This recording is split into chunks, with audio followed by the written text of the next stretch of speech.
Noosa Heads is one of the three major centers of the Noosa region on the Sunshine Coast.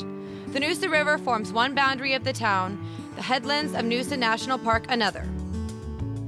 This really is the epicenter of the Sunshine Coast, with a stunning beach and great restaurants surrounding a thriving Hastings Street shopping precinct.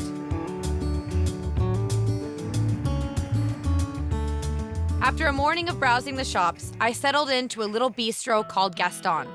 I got talking to a local who turned out to be the godfather of the hospitality industry here.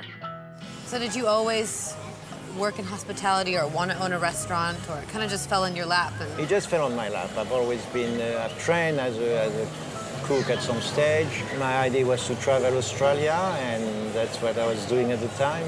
You know, I was cooking in some other restaurant. One of the clients calls me, said, "Did you make that thing?" I say, "Yes." He said, "Why don't you open your own place?" And I said, "Well, not really. I'm just traveling through, passing through." He said, "Look, I'm the bank manager. I back you. Open something." Wow. Now looking at Noosa, it must have been so different back in the day when you started your first restaurant here. Night and day, yes.